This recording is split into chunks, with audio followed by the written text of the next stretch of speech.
Hello there and welcome to Vermin Hunters TV with me, Si Pitaway. Well, it's been a few weeks now since I've been shooting, hunting, and the reason is due to quite busy work commitments. And about 2 weekends ago we had the Vermin Hunters TV meet, which was an absolute fantastic weekend, and I'd like to thank everybody who made it on behalf of myself and Davy and the Vermin Hunters TV admin team. A cracking weekend, loads of people turned up. Now I've got a little bit of footage, and it's only a little bit. It's because I did intend doing more filming, but I got quite busy actually running things, competitions and that, so I didn't have time to get around with the camera. But I have got a little bit from the first day, which was Friday, when we were setting up, and then when a few of the members came, so I'll put that at the end. So today I've got my wife's Ultra SE 177, and it's probably going to be the last, or maybe the second to last time that I get out with it and do a bit of shooting before it goes away up to Phil Crampton at the Rat Works and gets a transformation and a bit of a treat. So I'm looking forward to today. What I'm going to do is set out a target card in a little while, 30 metres, and then get it zeroed. The last time it was shot was 2 weekends ago at the meet, and it was shot by my wife Laura in a competition. So it shouldn't be too far out, maybe a click or two at the most, but we'll find out in a little while. This Hawk Sidewinder TAC 30 scope does hold its zero well, so I'm hoping that it's not going to be too far out. And then after that, when it gets dark, I'll be fitting the Nite Site Viper unit to the Ultra SE, and hopefully now I'm here on the farm we're going to be able to get a couple of rats on video, because I haven't been shooting rats here for maybe 2 months now, so hopefully they're bred, not too used to people being around shooting them, and there'll be plenty out. That's something I'm looking forward to doing. Now, for people who's got a Viper unit, I get a lot of questions, and people send me a lot of private messages, and they say, what do you find better, Si, the Viper or the NS200? And my answer I'm going to give to everyone now, so whoever watches this, and please pass it around, because I do get this question quite a lot. I should really copy and paste it from a Word document, the answer. But the Nite Site Viper, I find the camera picture a lot better. So the quality of the camera work, especially if you've got a side AO like this, side focus, and you can actually focus the picture, you get a better picture with the Viper. However, you'll see further, I find, with the NS200, but that's normal because the NS200 is rated out to 200 yards, and as we know, for people who's got them, you can see further scope depending. So if you want to up the range of the Viper, and a lot of people say, you know, how do you see further, how can you make it see further? I think it's rated to around about 100 metres, which, you know, is a decent distance anyway, and ideal for sub 12 foot-pound air rifles, FAC air rifles and FACs.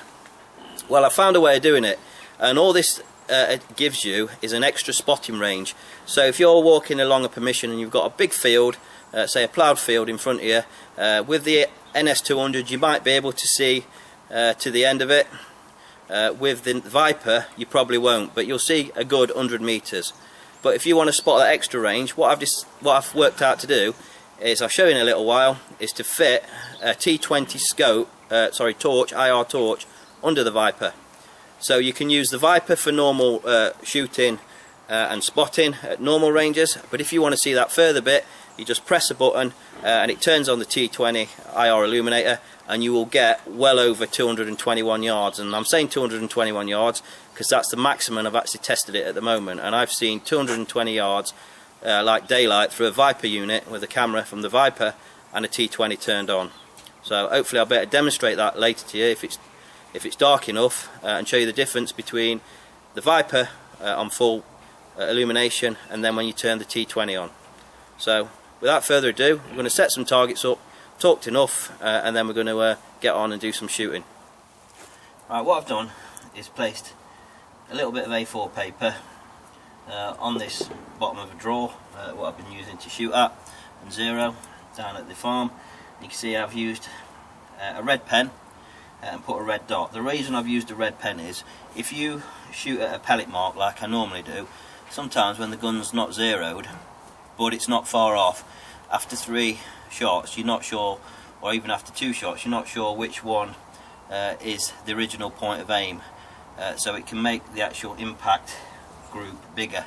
So if you use something like red, always aim at the red, you can't go wrong, unless the gun's really well zeroed and you hit the red and knock the red out first of all.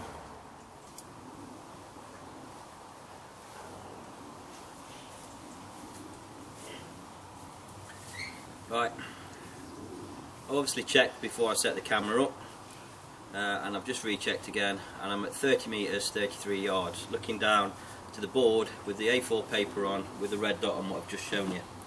So I'm going to bring the camera back after I've paused it, line it up with the board, and then we'll do a 3-shot group, see where the impact is. Right then, I'll zoom in to the 30 metre 33 yard target, and hopefully you can see the red dot which I've made with a pen. That's going to be my point of aim for the 3 shots, and if I need be I'll adjust the point of impact from the mean point of group location at the end to get a really fine zero. Just check my parallax.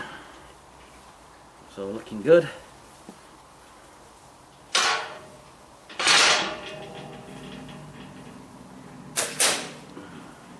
That's looking quite good.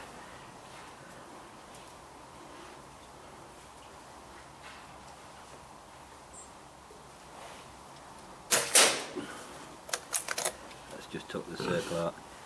Oh, Mr. Pig stick his nose out there.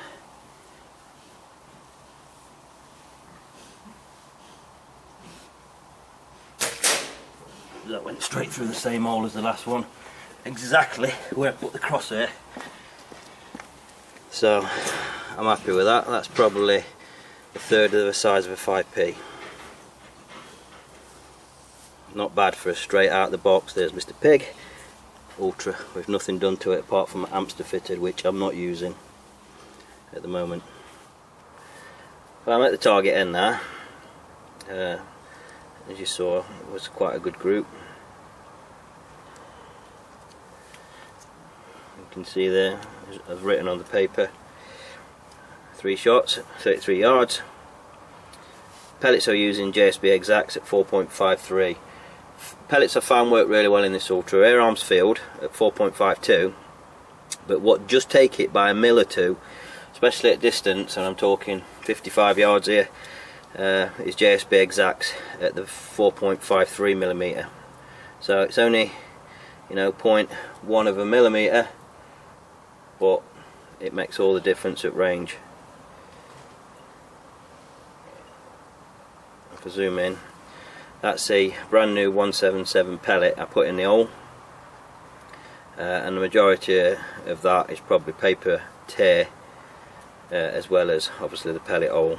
But you can imagine how many 177 pellets you could sit on a 5p piece, and it's probably between 3 and 4 maybe.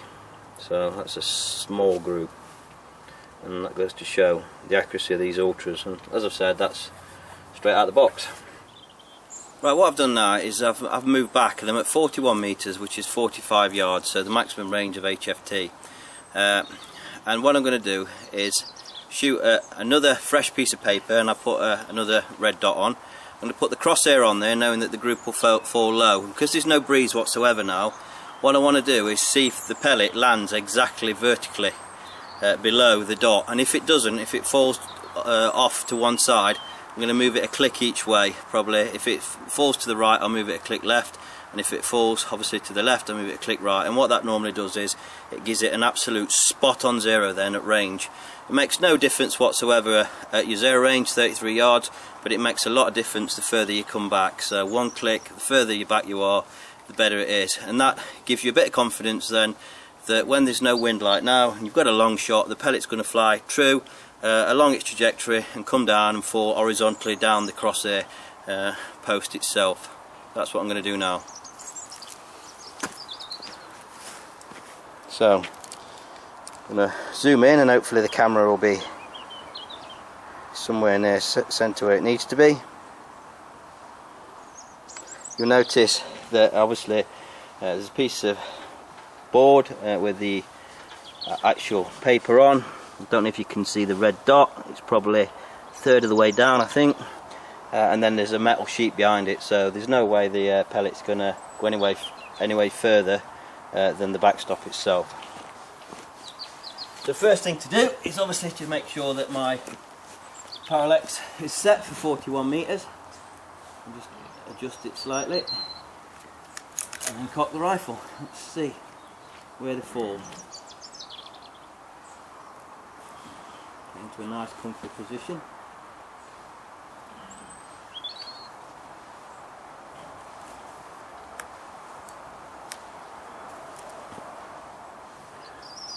Steady myself.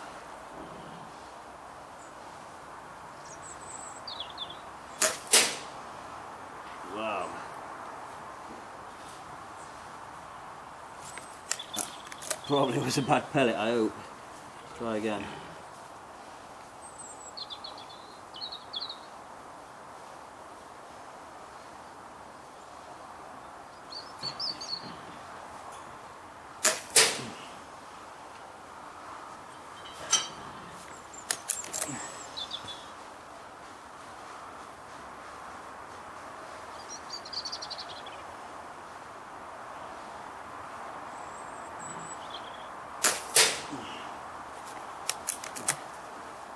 First one was obviously a bad pellet.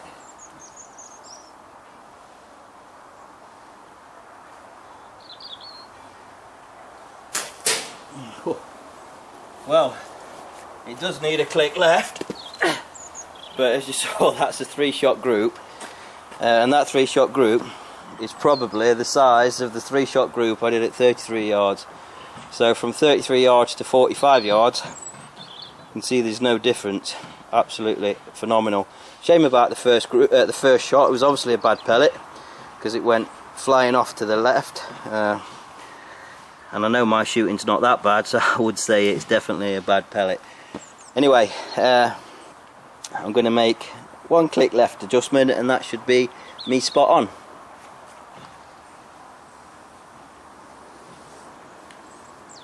While the camera's live, I'm not even sure if I'll be able to do this, because this has got quite a thick rubber on it, this AUK 400 professional laser rangefinder, but I might see if I can get, there we go, sorry, 42 meters it is, so around about 46 yards, and a 3-shot, 1-hole, tiny group from the Ultra SE. Phenomenal. Well, here's that group you see me shoot. There's what I proved with the rangefinder at 46 yards, about 42 meters. I put obviously the JSB exact thing over here, and that's because I've just took a photo and obviously put it on the Vermin Hunters TV Facebook group, and people wouldn't have understood what I mean by bad pellet there, but I can now, when they watch this, it'll explain everything. As you saw, that one there was the one that was a bad pellet, and flew off way to the left. It must have had a bad skirt on it, and I didn't notice it when I put it in. But anyway, you saw 46 yards, 3 shots, 2 of them went through the same hole, and 1 of them went slightly off, but that's the difference in there. You can see is it's less than a .22 caliber pellet difference, and 1 pellet in there is taking up 2 holes. So this is the sort of accuracy you get from an out-of-box Ultra if you do the pellet testing and fill to the right pressure. And like I say, I filled to 220 bar. You can get some outstanding results, and as good as a rifle 3 times its price tag. So you can imagine now, rested, when you're hunting, you can easily, with a little bit of practice and a rangefinder, take rabbits all day, even rats at 46 yards with this rifle, as long as you've got the skill and you put in the practice and the calibration. No problem whatsoever. It's a lovely rifle, and that's why I rate it so much. So before it gets dark, I'm going to show you what I was talking about earlier on in the intro, about the T20 lamp. This is obviously a T20, and what I've done is I've just fitted a scope mount here on it with the Weaver actual bit at the bottom, and this one's one you can tighten and loosen with your fingers, and they're ideal, so you don't have to use an Allen key and carry an Allen key with you. It just takes one of the normal This is a 260 milliamp battery. Obviously charge that and put it in before you actually put it on the actual gun, and I'll show you why in a second. Because if you've got a high mount, a high cap like you have on a Sidewinder, what you pull up and twist to adjust, you can't get the battery on. And then what I've done, I've fitted the actual part what comes with the Viper, Nite Site Viper, with the recoiler arrestor on it, onto the T20, and now I'm going to show you how it fits. So I've fitted it on, and you can see on the actual gun I've got a mount what I got off eBay, this one here, which is, it's like a scope mount, and there's a weaver rail, as you can see there on the top, and then that scope mount what I showed you with the weaver rail on is just fitted on. Now the reason I said I was to put the battery in, because if I was to unscrew that, there's not enough room because of this cap to put the battery in. And then here you can see on the top got the normal mount what the Viper sits on. So I'll pause it and then I'll show you what it looks like with the Viper on it. So I've just fitted the Viper illuminator and LCD screen. I haven't got the camera on the bottom, but you can, on the back I should say, but you can see now how it's going to work. So for normal usage, and this Viper is ample really for air rifle rangers. Like I said in the intro, it's just for if you want to spot at further distances. You've got obviously your illuminator here, which is your brightness for your illuminator I should say, and that goes down from nothing to as bright as obviously it goes.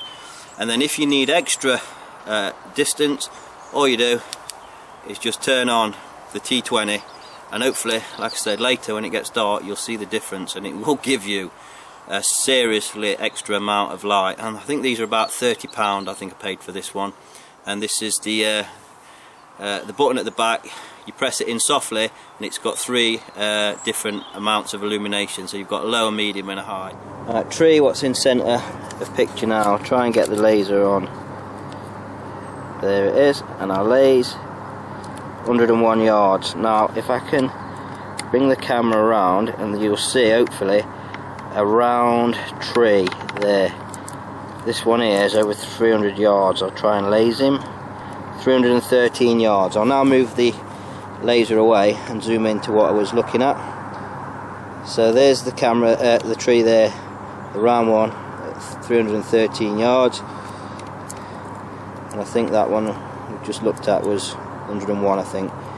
So all the way out, and now I'll come round and you can see I'm at the corner there of the barn where the pigs are, which later on when it's dark I'll be shooting at. And I'm just going to use them two reference points, them two trees, to show you how the Viper works and how it can be improved by turning the T20 on. Now I said maximum range I've looked at is 221 yards, so 313 yards is really pushing it and a good by any standard of night vision unit. I'm not sure it's going to make that distance, who knows, we'll see later on. Well, it's just before last light and I see this rabbit. I'm just about to take a shot and I think he sees me move. So then he stops again and gives me a second chance. So lock the crosshair, and he's not far off zero, so around about 33-34 yards. You can see it was a nice clean hit there. A few waves from his legs with nerves, and then it's over. Well, it's properly dark now, and the first rat, you can see, was just his head almost behind the beam. Nice shot at around about 16 meters, which is my first 0 point. I then have a look right, see if there's anything else, and then left, and then spot his mate there who's wondering what's going on. So I lock onto him and take a nice clean headshot, and that one rolls over nicely as well. So that's a good way to start the night, with a nice clean combo. Well, this third rat's a miss, and he must have been between, I don't know, 23 and 25 meters, and the pellet went over the top of him. Well, this is quite a close range rat, so I give him some holdover on the crosshair, but I don't think I give him enough. And you can see the pellet strikes him in the end of the nose, and you can see he jumps about, which is something I don't like to see, but I do find him later on stone dead behind them weeds. Well, this is at the side of one of the pig pens, and you can see there's a few rats about, and there's a rat there sat on top of one of the old bait boxes, what I've got no bait in at the moment, and he's nice, giving me a nice profile view. So I zoom in on the Sidewinder TAC 30, and place the shot nicely. He's round about 30 metres away there, but you can see it was a nice clean kill. He does jump about a bit with nerves, but that is just nerves. I then have a scan to see if I can see any more. Right, as you've seen, I've had a rabbit and quite a few rats up to now, and it's really dark outside now, and I've just been preparing to film the bit where I'm doing the demo of the Nite Site Viper through the PV1000 to show you the difference between the actual Viper itself and the T20. And I've just found something out which I didn't know. I'm going to pass it on because it may be relevant to other people as well who are having maybe problems. And normally I plug my PV1000, which is my digital recording unit, into the back of the Nite Site socket using a cable, not anything from Nite Site, it's just one I got off eBay, and record. And for ratting and rabbiting I've never really had a problem. But when I turned the actual Nite Site on with the PV1000 from the spot where I filmed earlier on, which is next to the actual pig barn, and tried to look at the tree at 101 yards, I could only just see the tree, but I only had a tiny picture, and it was very dull and I couldn't understand it. I turned the T20 on and it was really bright. Turned it T20 off, played around with the illumination on the Viper because I thought maybe it was the illuminator turned down, but it wasn't, it was fully up, and it sort of like caught me by surprise. So I thought, what's wrong with that? So tried everything, moving the camera, still no better picture. I then decided, because I had the PV1000 actual round my neck, I then unplugged the actual lead from the Nite Site, so disconnected the PV1000 completely, and the picture went all of a sudden really bright. I then shone it back at the tree, and the tree, even with the Viper, was really bright at 101 yards. I could actually see the outline of the tree at over 300 yards, I think it was, but it wasn't illuminated, it was just the outline of it. So I plugged the PV1000 in again and it went dull again, so I think that maybe I've got the wrong lead from the PV1000 to the Nite Site, and I've never realised that before. So if you are finding that when you're trying to record you've got a dark picture, try unplugging the lead at the back of the Nite Site when the Nite Site's on and see if it gets brighter, and you might find you've got the wrong lead like me, and I've never known. And that's obviously shows how good the Nite Site is, because I've never known it, I've never really bothered. So I can actually get a lot brighter just through looking at the screen with it unplugged, so I'm going to have to get the right lead. So the way I'm going to do this experiment, and it will be better because I can actually narrate and talk, is I'm going to take this camera outside. It's not a night shot camera, so you're going to have to bear with the dark bits and just hear my voice, and then I'm going to show you the difference from the PV1000 plugged in to the PV1000 unplugged, and then I'm going to show you the difference from the Nite Site on full illumination to the T20 turned on to give you that extra range what we talked about. Right, this is the just the camera turned on. Well, as I said before, it's not got night shot, but you can see it is dark outside. What I'm going to do now is turn on the Nite Site on full illumination, looking at that tree at 101 yards, but with the PV1000 turned on. Sorry. Now you can see there the tree, and if I turn down the illumination, you can see it disappears and back up again. But it's not a full picture, as I said, and it's not bright. What I'm now going to do, I'm just going to pull out this lead for this PV1000 and look at the difference.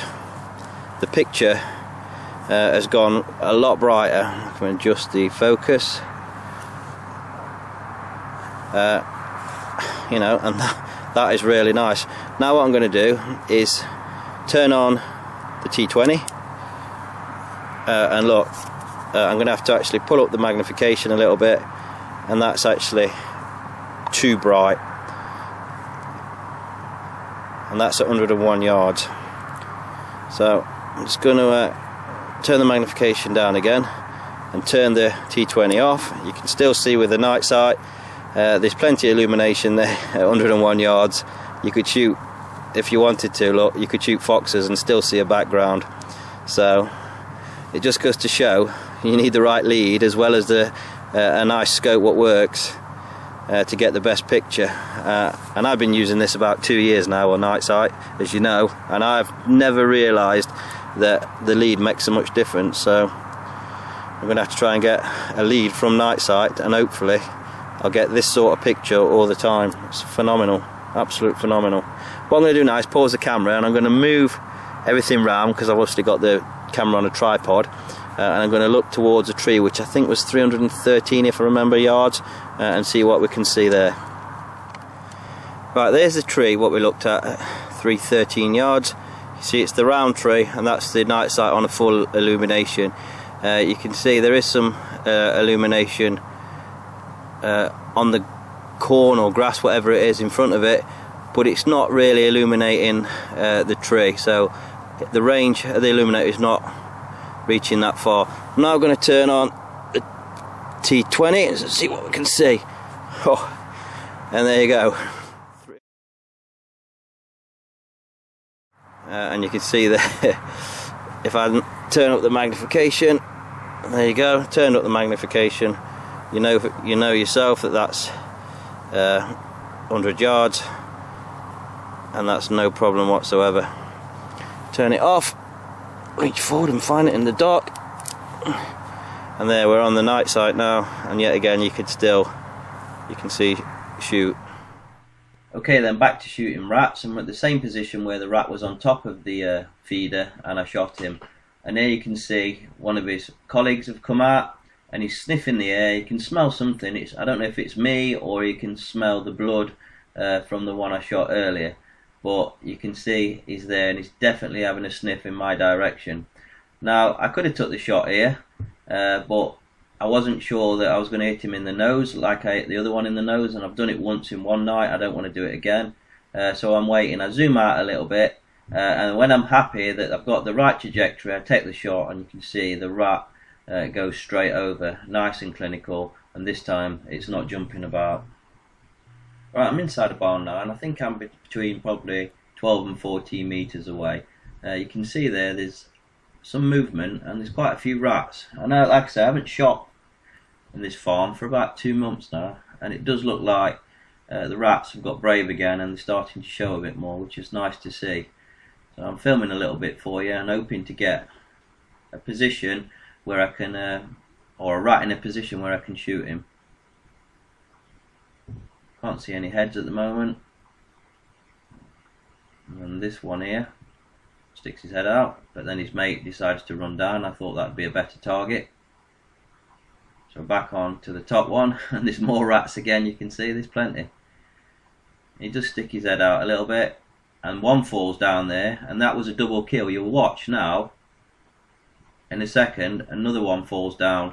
So the pellet went through the first one and then straight through the second one, so I've killed 2 rats with 1 shot, which is quite strange. You can see I'm still filming, and there's rats coming everywhere. A big one there just come down. What stops and gives me a shot. Take him. Nice neck shot, and that's an hat-trick of rats on one bit of film, so I'm quite happy with that. Here's just a quick bit of footage. Rat sticks his head out a little bit too far and gets nailed. Well, this rat's sat happy and pretty, and he's about 16 meters away, so it's just a case of crosshair on his ear, and the pellet removes its brain nice and clinically and humanely. Well, here's another miss, and I've left it in to show that everyone misses at some time in the shooting career, but it's a nice bit of footage anyway. You can see he's just poking his head out, and I thought he was on the crosshair, but I think I actually hit the stone, and then I get a ricochet and he gets away. This rat ain't so lucky though. He's on my 0 again, about 16 meters, and you can see the pellet strikes him just below the ear, which sends the pellet on its trajectory straight to his brain, and there he is, rolled straight over cleanly. Well, this is the last rat of the night before I call it a night, and you can see I can just see to the left hand side of his eye. I take the shot and hit him. He goes up and then goes down his hole. I hear the impact, so I know I've hit him, but I never do find the body.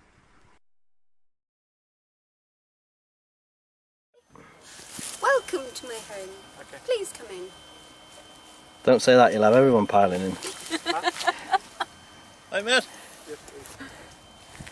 So you've got people turning up now. This is Friday and it's 14:33, 100 hours. Got quite a lot of cars turning up, and then over there I'll show you in a little while. We've got the cook's tent, and then behind that we've got some more tents going up, and then behind that we've got the rifle range, which is going to be a plinking range. Rommel, shows your war face. Evening. This is the Friday and it's 1200 hours, and we just had a nice curry made by Daryl, and I think helped by John. Here's some of the Ably assisted is the term you're looking for. ably assisted. Some of the members chilling out. There's Mr. Thomas, thinking he's a businessman, in the posh chairs. The Silver Fox. There's Mark, the landowner. Thanks for permission and letting us come. And then his lovely wife. Hello, lovely wife. Very shy. It's that similar sort of thing. They're always showing up off. See, we've got the bonfire over there, plenty of wood. And then sort of, you know, you're on it, bang. Couple of war stories going on down here. Bit more wood. Yeah, you get your eyes shot on it. If it's you generally rabbit, you've got the 55 yards.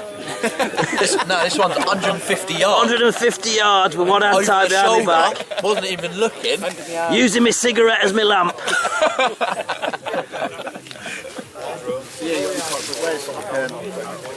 There's Charlie.